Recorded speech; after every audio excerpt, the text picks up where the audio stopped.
Come with me to a magical place where being labeled the pork queen is a compliment, where being nice is just a way of life, and where all leaders of the free world must pass through. Welcome to Iowa. Whether you're a current Iowan, an Iowa expat, or an Iowan at heart, this show is for you. This is the Iowa Podcast. Real Iowans, real talk, no drama.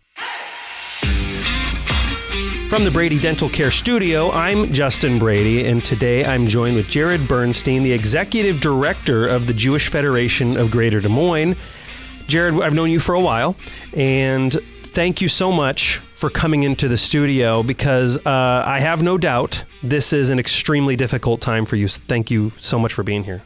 Thank you for having me on. And yes, we've known each other for many years, back to the days of where bloggers used to get together on at Panera in West Des Moines. Yes. And we're both doing different things now, but still very, very connected in important ways. What were we doing back? I was doing I don't even know what I was doing. I was doing design stuff back then. What were you up to? This was before you were the marketing guy at Drake. Yeah, I was at Hubble Realty.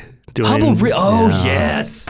Yes, you were marketing over there, right? Yeah, public relations. Oh my gosh. It was fun times, but we both moved on. I spent a dozen years at Drake, and now I get to lead the amazing organization called the Jewish Federation of Greater Des Moines. Yeah, so obviously we don't need to even set the stage on why we're talking about this because of the atrocities in Israel and around the world, which is even, I would dare I say, more disturbing. Maybe you have a different take on that, but you certainly expect evil people to do evil things. You expect shocking news and people to do, but then what you don't expect is in your own community with people endorsing that activity. I think that's a little shocking. So we're going to get into that today. Really brief reminder, everybody. We work very hard here to get you current information and to bring you Iowans that are bringing you that information. Like it's we work pretty hard on that. So if you hear something today that you think someone else needs to hear, and I mean, just looking at the news, I can see a couple thousand people that need to hear this.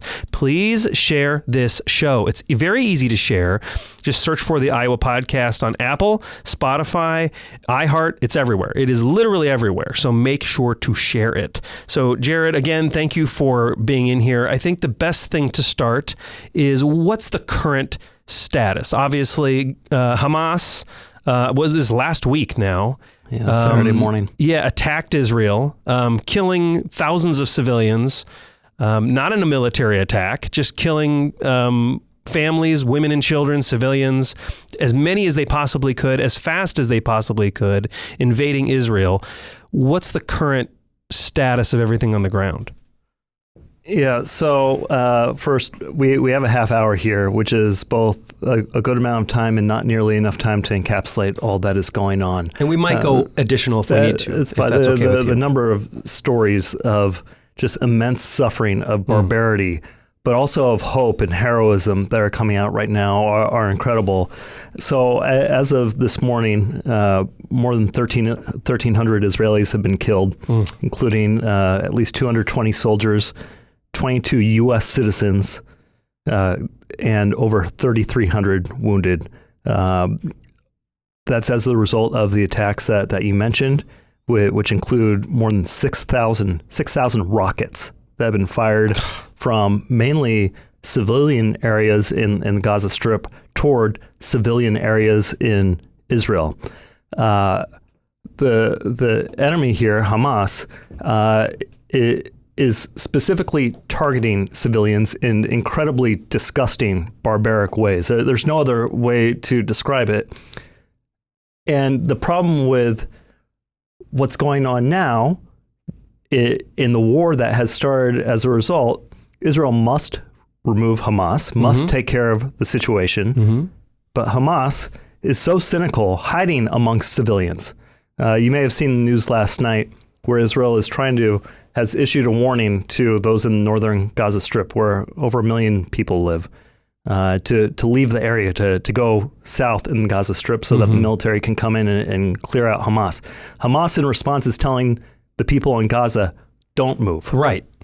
Don't move. Because they want them there as human shields. Yes. Disgusting. And they want the PR. They want the optics. Exactly. They want to show that, look at what Israel did. They don't care about their people. Yeah.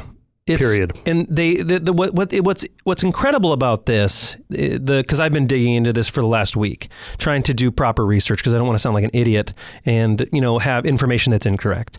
What's incredible is that the lengths Israel has gone to preserve innocent life. You hear the opposite at some of these whack job protesters.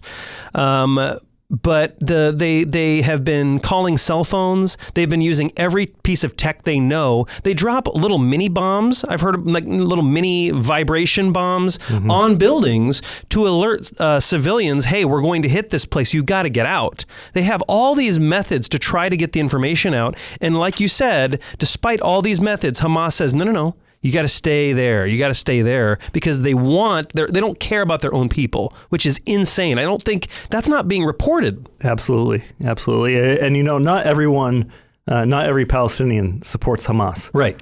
A significant number do, and we need to hear more voices from Palestinians who are opposed to this. Right. Frankly, I'm not hearing them right now. I'm not either. Yeah, it's scary.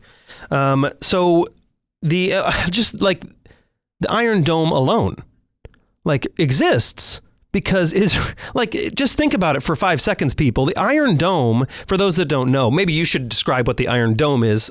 I kind of know what it is from a technological standpoint, but you have a more personal relationship with that device. Yeah, well, the Iron Dome was developed thanks to assistance from the United States. In fact, the U.S. has funded this defensive system in which when short-range and medium-range rockets are fired at Israel is able to, it's almost like a modern version of the Patriot missile, if you remember from the first Gulf War, where it'll intercept the rockets coming down so that they don't hit the buildings, so that they don't hit people. And it's very effective. It's not 100% effective.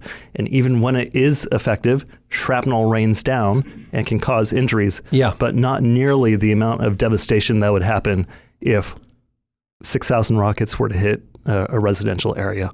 How often do they do this? It seems like, I don't know the frequency, but it seems like all the time the air sirens go off in Israel because Hamas has launched more random rockets at civilian areas. It seems like it happens very frequently. If you're reading the news, a lot of Israelis even have safe rooms. A lot of them have safe rooms because this is just a normal thing of life for them. There are safe rooms everywhere. That's true to protect against these attacks.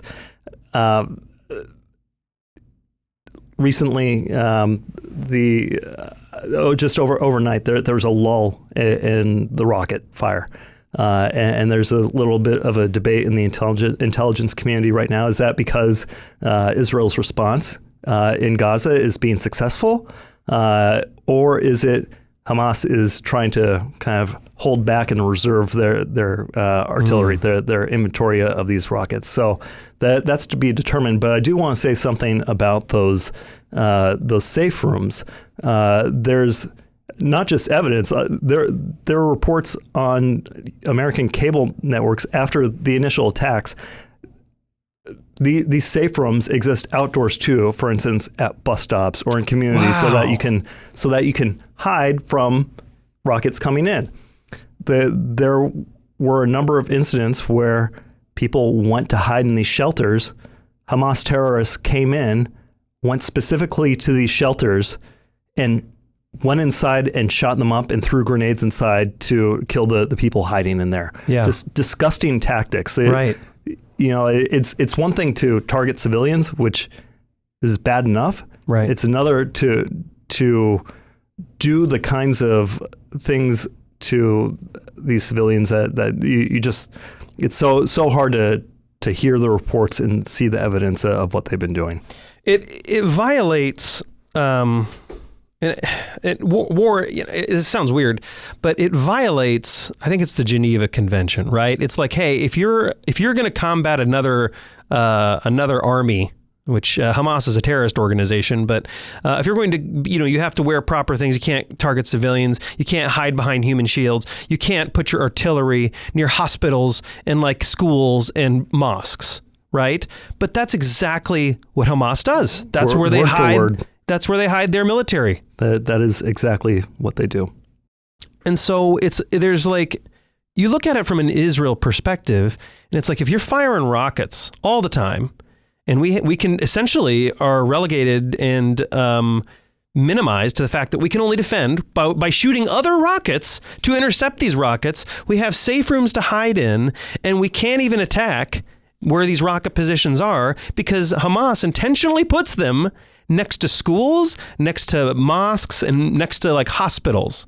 Let me tell you. Am I wrong in saying this? Oh, you're absolutely right. Let me bring this back home for a minute with a protest that we saw in Des Moines the other night. Please. That was specifically against, one of the things they were talking about was end funding of U.S. funding of Israel. Okay? Yeah. The military funding of Israel. It's money that gets spent with American companies on defense, including the Iron Dome system. Right. So these people who are protesting against Israel are saying, no, Israel, you should not have these defensive weapons that are only meant to defend against rocket attacks. Right. They're not an offensive weapon at all. Yeah.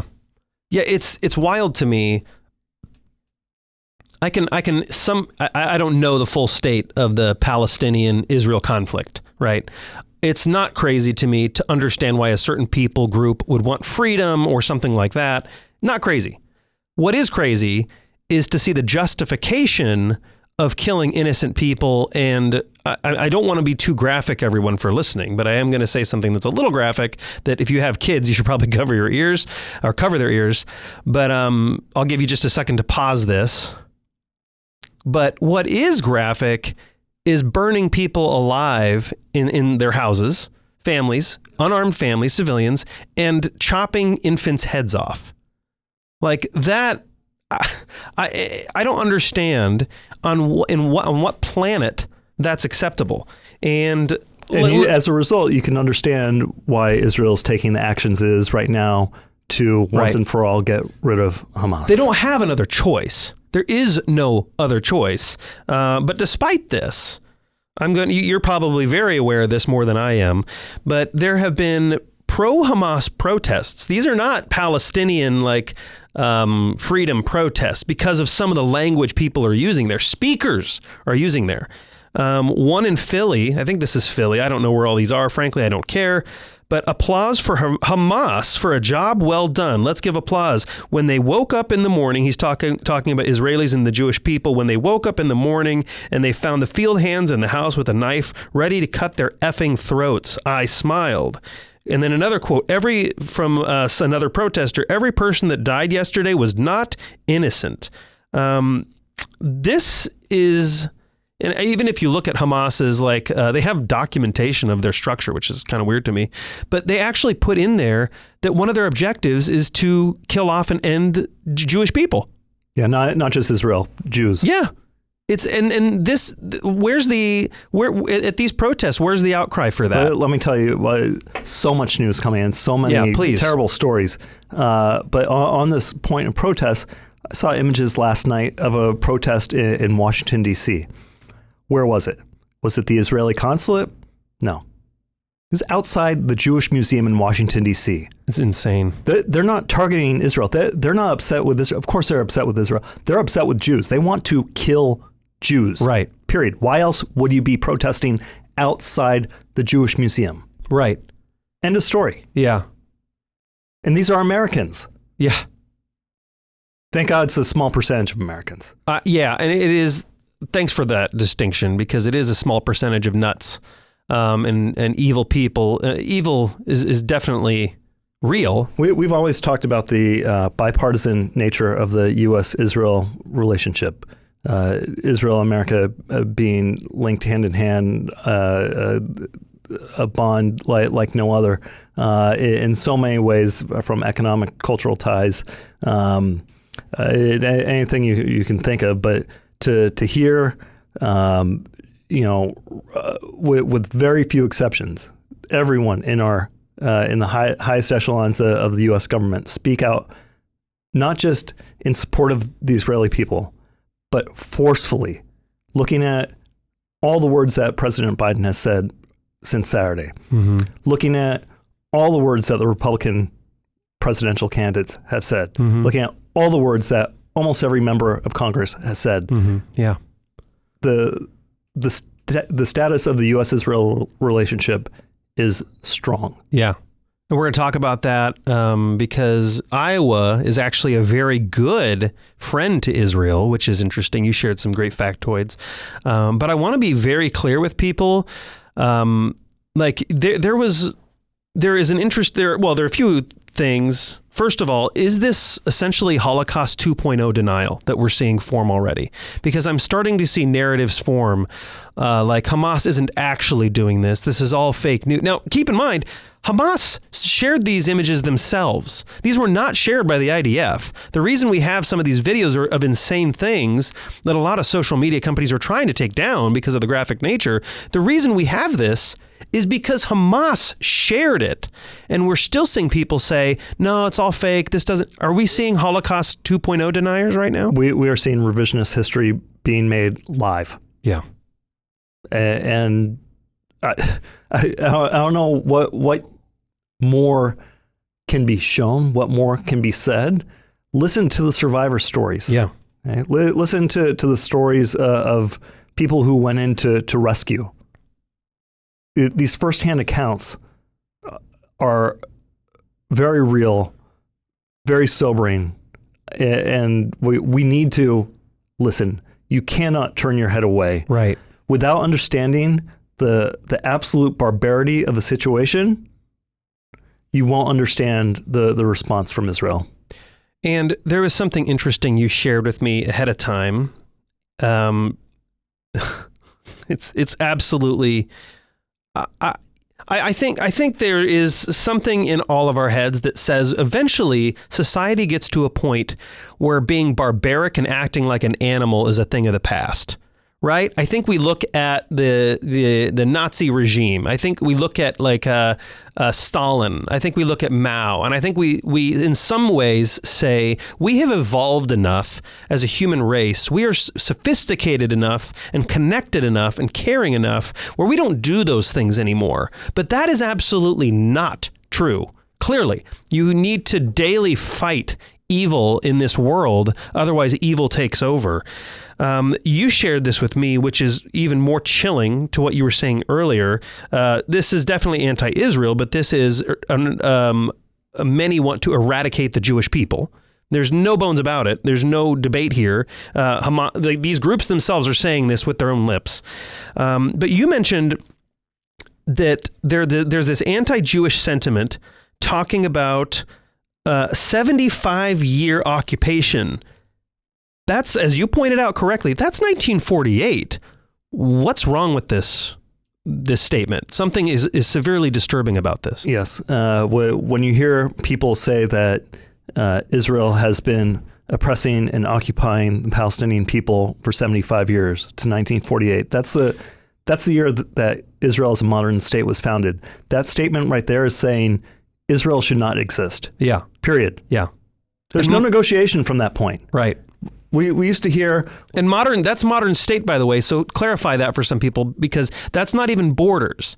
That's recognizing Israel to exist. Absolutely. Based on, the UN voted to birth Israel into existence. Right. The British left. Israel declared statehood along the borders that the UN had set out, and immediately Arab armies from 5 surrounding countries attacked. Right. And then borders were formed after that War of Independence. Yeah.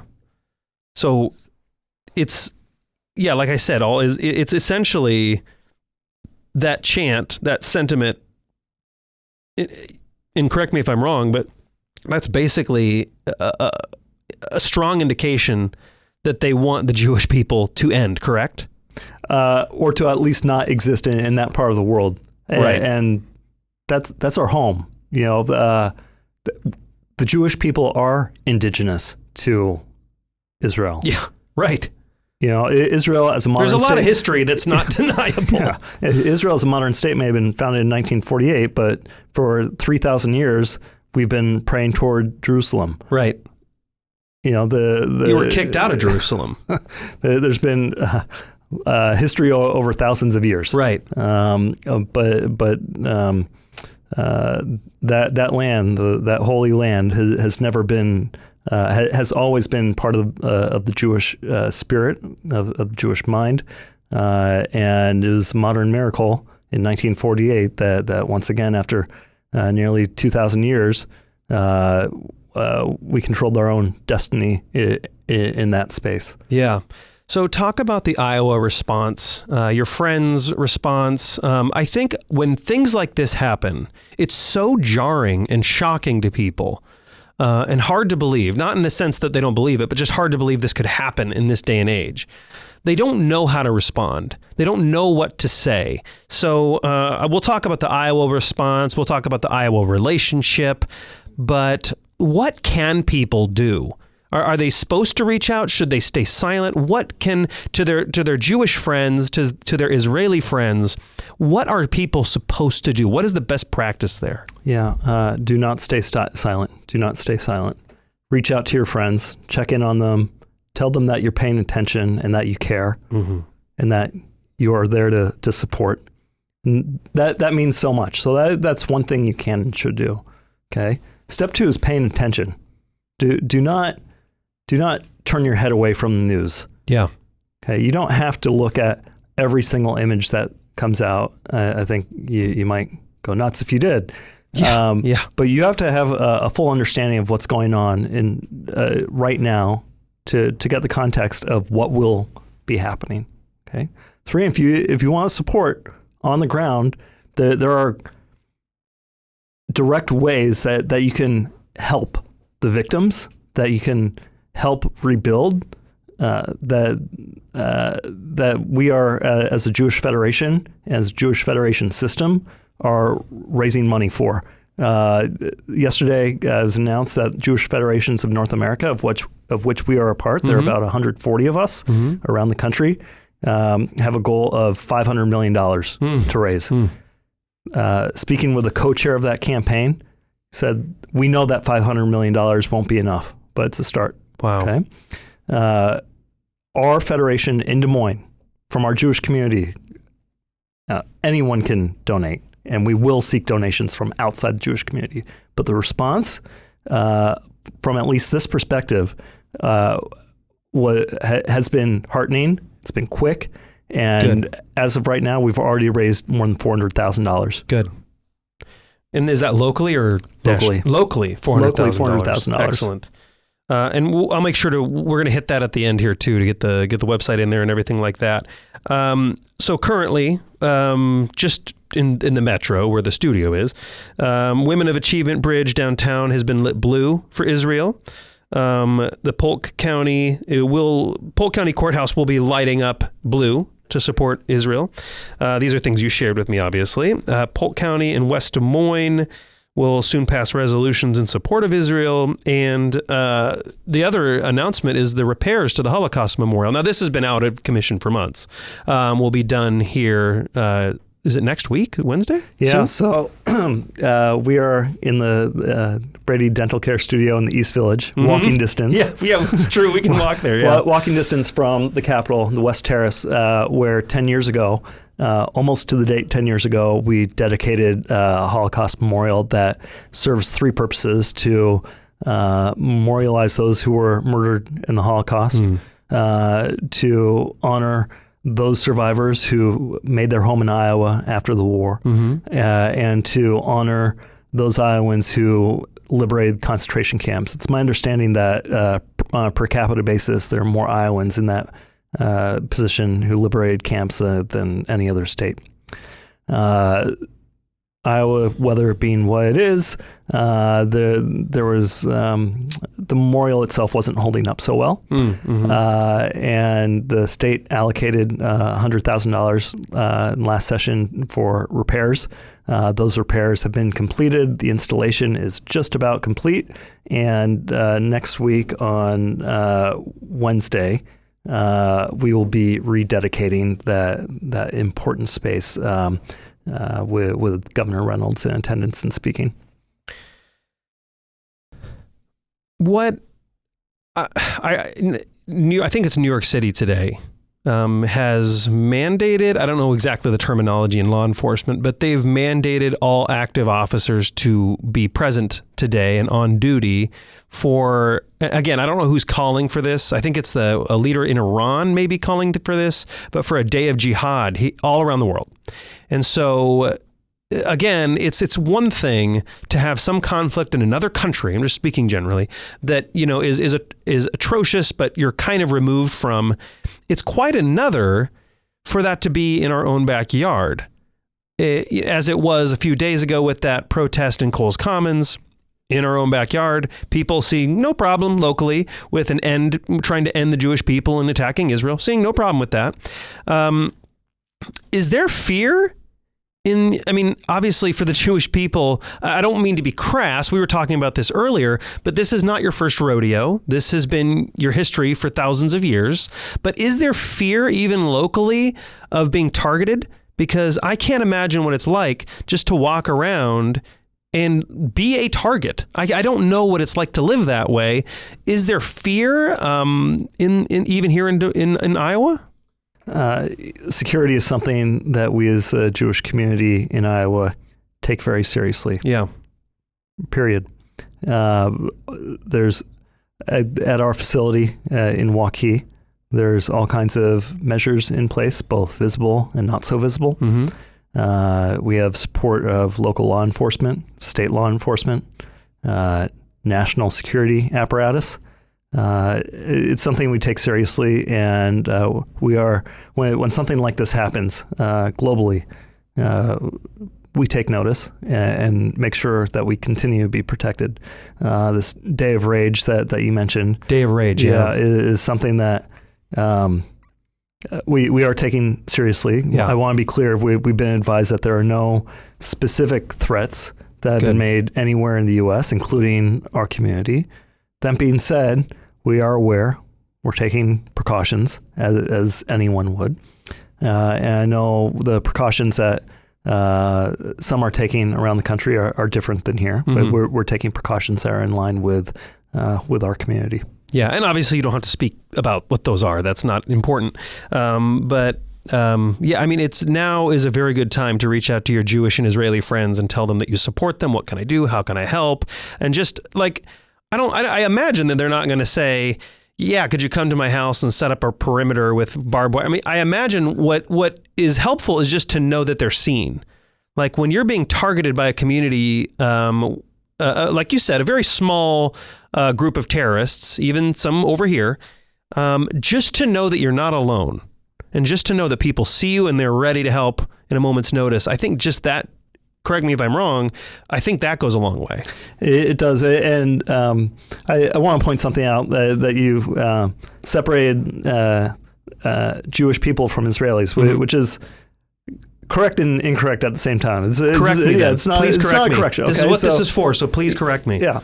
So about 80% of Israeli citizens are Jewish. Sure. Okay? Sure. And the rest are Arab, a mix of Arab, Druze, Bedouin, various communities, some Christians. Okay. They are impacted too.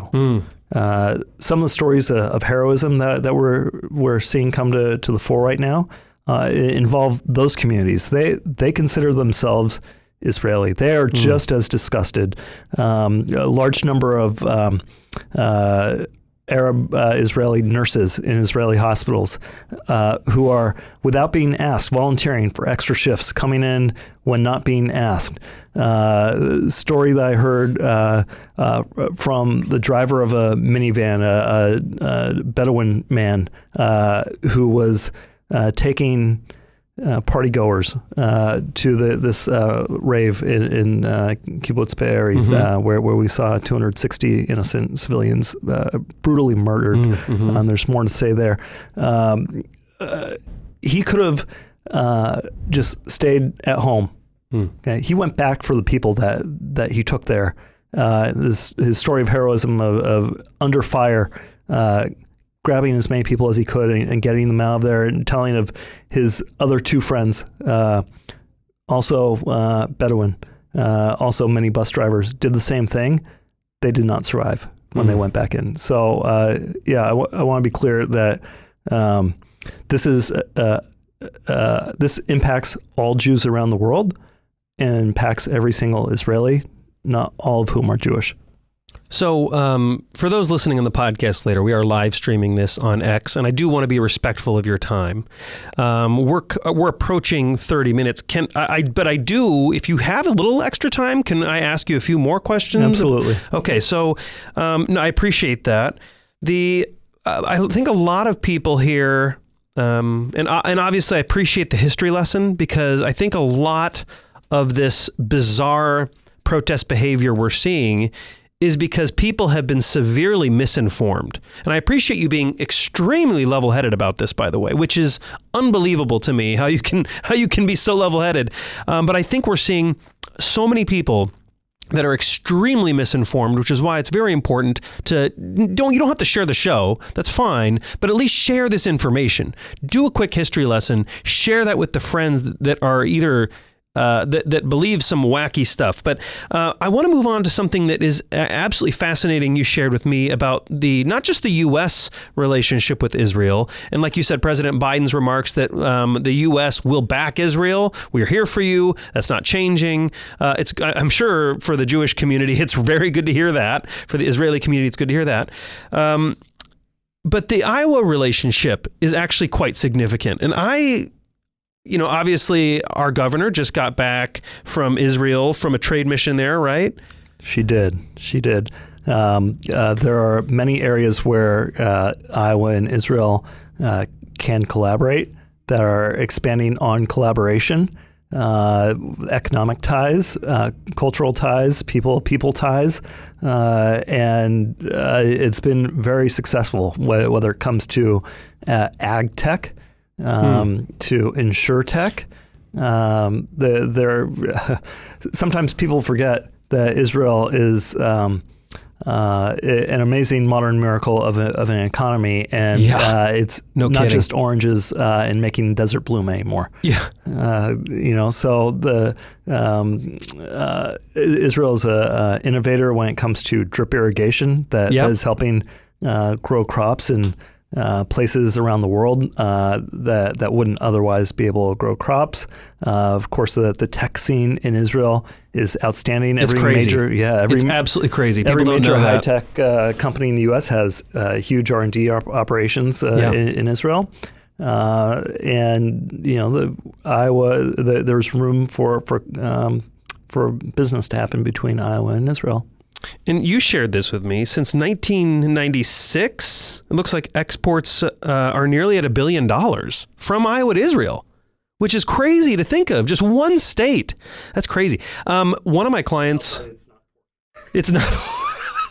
Thank you for the distinction. Thank you for the distinction. Oh, man. People are like, make sure he says it's not pork. Oh, that's great. One of my clients is in cybersecurity and technology, and a lot of the leading innovators in cybersecurity are also out of Israel, which is crazy. One of the things you posted was absolutely fascinating. You posted on just kind of how to handle this within your own family. Again, it's traumatic news. So one thing I wanted you to talk about a little bit before we wrap up is tips for parents, which was interesting to me because, again, this is something that I don't think of immediately, but you're like, you do need to tell your kids about it. They're going to find out about it, but also there are certain ways to do it. Can you expand on this a little bit? I think this is helpful. Yeah, sure. Why don't I kind of take a step back on that? And we are 22 years removed from 9/11. Yeah. And a lot of these same conversations happened 22 years ago. It's true. But many people in your audience, many people in general, they were not parents of young kids 22 years ago. And if they were, the kids are no longer young. And so we wanted to be a resource in particular for our own community, but this helps others as well with how do you respond as a parent? Because you listen to these stories and there's no way that you're not impacted. There's no way to fully hide your emotion on it. And kids, even little kids, pick up on this. And so it's important, for example, that you make sure that your kids understand that this is not their fault, that you are not sad because of something they did. You're sad because Israel is hurting right now. Another thing that is popping up, especially for teenagers, preteens who are on social media, and that's a whole conversation on its own, but videos and images are quite disturbing, being distributed on TikTok, on YouTube, on all kinds of places. You can't unsee that stuff. No, you can't. And I know every parent, I'd like to believe every parent out there has some controls over what their kids see on screens. Not always 100% successful, but now's a time to be extra cautious and take whatever steps necessary to limit that screen time, because, like I said, you can't unsee that stuff. A lot of these social media sites do have tools to filter sensitive imagery, but at the end of the day, those tools are still run by people. And people aren't always as fast as when Hamas started breaking all these videos they flooded social media with tons of information. And I was seeing this stuff. It was not filtered at all. And I don't, at least on X, formerly known as Twitter, we're going to be saying that for a long time, I feel like. There were images popping in my feed that in X, there's a sensitive button, like this is sensitive imagery, you have to tap to show. None of that was turned on because this information was spreading so fast. So, should people, limiting screen time, you should be, I'm assuming, very aware of what your kids are looking at right now. Yeah. And what you're looking at too. True. It's easy to get into that doom scrolling mode. And there's always more information out there. Some of it accurate, some of it not, but it has a very real impact on our mental health. Yeah. And I'm not a mental health expert by any means, but I think there is a degree people should force themselves to watch some of this stuff. I don't know if you'd agree with that. Please oppose this idea if you disagree with it. But I think there is a little bit of a... Be prepared for it. Yeah. It kind of take your blinders off. This is very real. These aren't just news statements. There are videos of this stuff happening. Shared by Hamas, like I said. Obviously, the Israeli Defense Forces shared some videos, which were awful. But Hamas themselves has shared they're not hiding the true nature of their intent at all. You mentioned the Israeli Emergency Fund. Before we end this, can you please plug that again, tell people how they can donate, and just leave us with a reminder on how we can support our Jewish friends in this moment? Yeah, absolutely. Yeah, first and foremost, reach out to your Jewish friends. Let them know that you're paying attention, that you care. On the fundraising front, there is great need right now. Jewish Federations of North America, of which my organization is a part of, is raising significant funds to be directed toward victims, toward rebuilding infrastructure, toward organizations that are on the ground, organizations like Zaka, which goes into these areas and cleans up bodies, cleans up blood. Direct grants are being made to families of victims so that they can support themselves right now. People, thousands of people in the surrounding communities have been evacuated from their homes because it's dangerous right now. And they're living in hotels. They're living in other communities outside of that zone.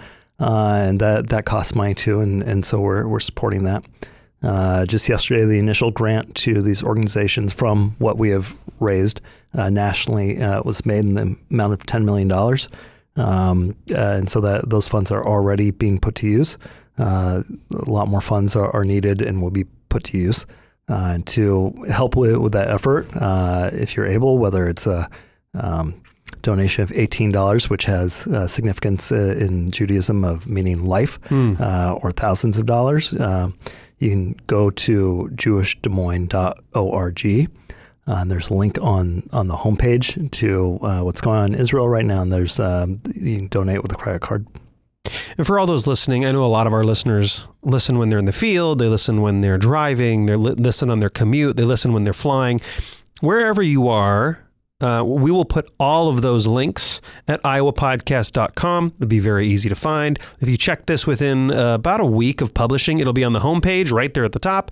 If you don't, if you check later, I think we're just going to put that at iowapodcast.com/Jarad, if you don't mind. Sure. Can we do that?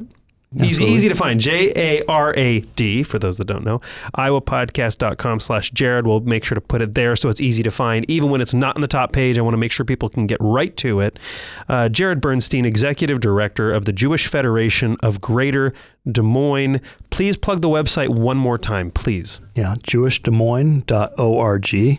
And we'll be posting updates there, jewishdesmoines.org. Excellent. And thank you for giving me your time. I know this is a very hard time on you, on your family, especially on the Jewish Federation of Greater Des Moines. Coming in here and giving an interview has got to be very difficult. So thank you for the strength, and thank you for making time for the Iowa Podcast family. Thank you for having me, and for the listeners to giving their time to hearing what's going on. And to my fellow Iowans, Iowa expats, and Iowans at heart, thanks for listening and subscribing to the Iowa Podcast.